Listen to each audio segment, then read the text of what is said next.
back in business. Please excuse the clip that's just chilling there. I have another Urban Outfitters. Listen, Urban Outfitters, the sale is absolutely divine. I thought I'd open this. I love looking at what people buy. Is that really nosy? Probably. So, we have this I have been wanting for so long, and now it is time to actually be part of the gang. This is a baggy bag. If you don't know what baggy bags are, they are from the US, and this is not the new design that I was actually looking at in the US. Oh, it might be, hold on. Yes. So basically, it's a crossbody bag, and it should fit everything I need to in there. And this apparently is like, if you're searching through your bag and you can't find your keys, this is what this is used for. So I'm super excited to start using this. And then I also got, you can never have too many, some grey It's France, because these were on sale. So I thought, might as well pick them up. July of this year, I experienced my first proper burnout. I thought today's little vlog is a little bit different. I wanted to explain how I reset my nervous system and recovered from burnout. This is something that I've been going through and have dabbled with, but then when I actually hit burnout, I realized that something needed to change. So I have a few little healthy routines and habits that help me heal. So the most important part of my day, I would say, is my morning routine. A lot of people can wake up and journal and wake up and do things that slow them down, and that's what I recommend. But for myself, not reaching for my phone within the first 30 minutes is the most important part of the day. For me, I know that I would like to get outside, and it really benefits me from getting outside. So walking to the gym or walking outside in general really helps me. So one of the biggest lessons I've learned is that healing burnout starts with slowing down. The morning set the tone, and I keep calm, try to keep screen free and grounding. As soon as I wake up, my phone's on do not disturb, so I'm not bombarded with loads and loads of information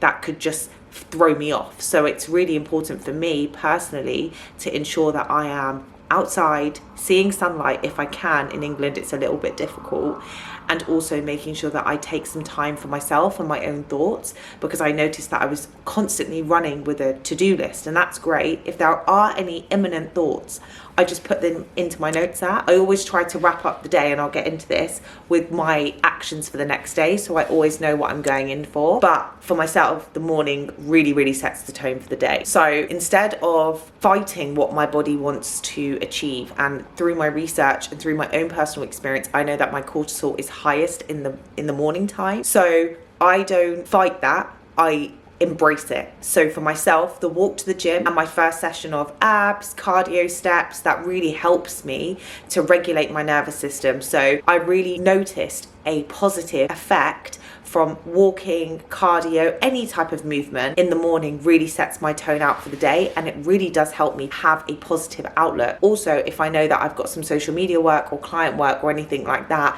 if I'm sat on a bike or a cross trainer or a treadmill, it's really easy to do two things at once. And my favorite hack is definitely, once I've done all of that, I have to read, if it's Monday to Friday, 2 chapters of a non-fiction book, and I'm currently reading Big Sean's book, and it's really good. It's so good. So once I've done all of that, taken my thyroid meds, all that jazz, I then make sure that I can stay in the same routine. Now my morning routine is quite extended. I make sure all the client work is done, and then I set myself up for success. So if that's weighing my sweet potatoes, if that's prepping my meals, making sure that anything I can help my future self with is done. And food just plays a massive role in how our body handles stress. During burnout recovery, I leaned into making sure that I stuck to whole foods. I minimized the off-plan meals. I always try to incorporate balanced meals, but making sure that I am really taking a better approach with digesting my food. A lot of people don't know because they're always eating either on the go, or they're driving, or they're distracted. But taking time out to actually have my meal one, breakfast, is so important. I was always thinking about something I needed to do, or writing a to-do list, or working, but taking myself out of my work vicinity, even if you live in a small space, and go to a breakfast bar or something, a different room if you have it, that really does help myself. So nutrition plays a massive role in making sure that you are recovering your burnout system, but also making sure that you have those balanced foods. So if you know that you lean for a croissant, okay, so let's think about having a bowl of oatmeal with some blueberries. If you don't like oatmeal, then let's think of cream of rice. There's many different options that I speak to clients about, because we've all been there. We all know that we want the convenience and we want the quick foods, but it's actually what's better for our bodies to have that whole food approach and embrace the colours of the rainbow through vegetables and fruits. Don't shy away from it. Make sure that you're getting your protein in. All of this is so important. So once I've done my first work block, I used to think, let's not take a break. Let's make sure I finish this before I do anything else. But I neglected that rest is productive. So I added in breaks and on a downtime, and that was a huge shift for me. For someone that can literally lock into a task for 12 to 18 hours, I used to work multiple jobs, still running multiple jobs, but taking those little breaks, so taking those walks, taking that rest is super important for myself to make sure that I can take that time back for myself. And I think we live in this productivity era where we're like, let's hustle. But actually taking that rest back will make sure that when we go back into work, we're a lot more productive.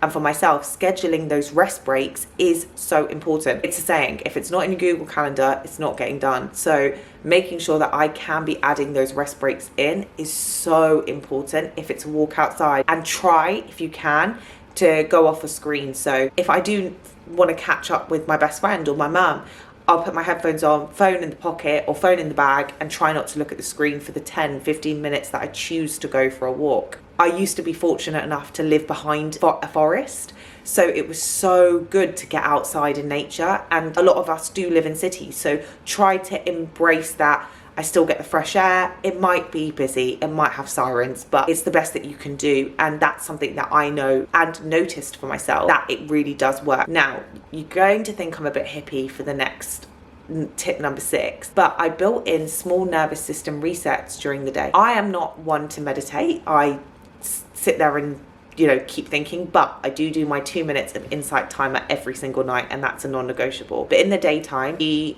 way that I've reset my nervous system is to make sure I take myself away before I propel into work. For example, if you can't find a solution to a problem, a great one would be something that comes up at work and you need to fill in a presentation. Take yourself out for 10 minutes, go for a walk. I advise a lot of my clients to journal, do breath work, find something that works for you, and then when you go back to it, you'll feel a lot better and you'll feel a lot more reset.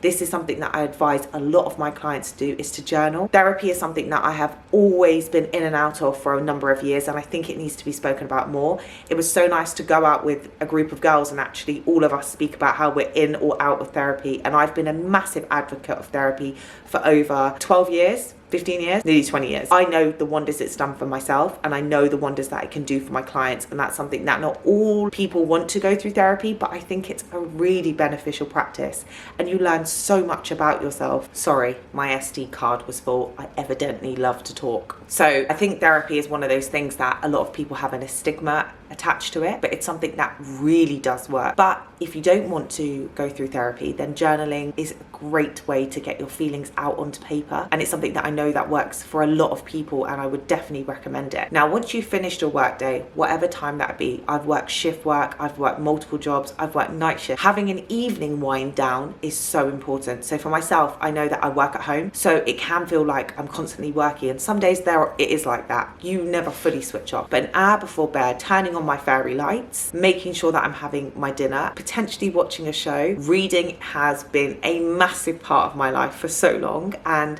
it's something that a therapist said to me 2 years ago, and she said, what do you do for fun? And I said, I go to the gym. She goes, no, what else do you do for fun? And I was like, I don't really have anything.